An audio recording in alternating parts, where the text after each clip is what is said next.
साथियों का भी बहुत बहुत आभार व्यक्त करता हूँ और बराड़ा साहब का विशेष तौर पे इसलिए करता हूँ कि इससे पहली बार भगत धन्ना जाट की जो जयंती मनाने का जो एक खोज निकालने का काम किया तो बराड़ा साहब ने किया।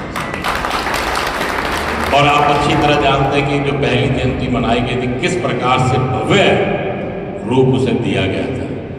उनका श्रेय भी बराड़ा साहब को तो जाता ही जाता है, आप सबको भी जाता है, क्योंकि मेरे ख्याल से जब से हमारा देश आज़ाद हुआ, हरियाणा बना, तब से ऐसी जयंती कभी नहीं मनाई गई, ना ही इस पर कभी विचार किया गया। तो सवाल तो ये पैदा होता है कि सोच का,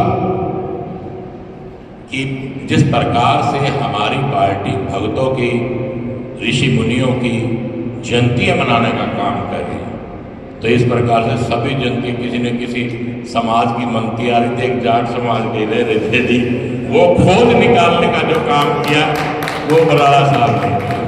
तो मैं, क्योंकि बहुत से लोगों को इस चीज का इतिहास ही नहीं पता था।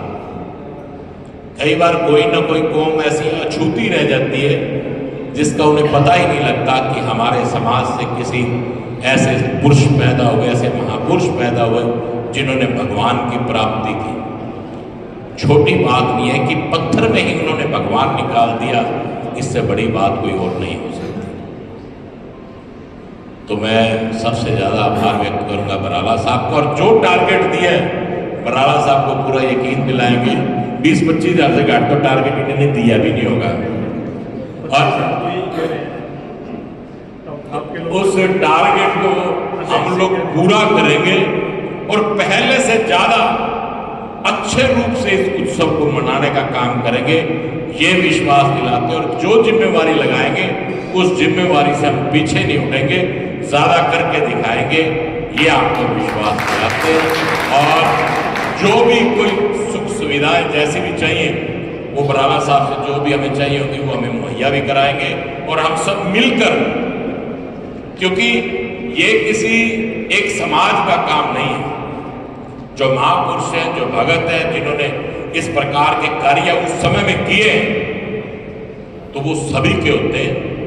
तो हम सब मिलकर इस कार्य को करेंगे, और मैं देरी से आने के लिए भी आप सबसे बहुत बहुत माफी चाहूंगा, और बराड़ा साहब को पूरा यकीन दिलाते हैं कि हम इस पर पूरे खरे उतरेंगे।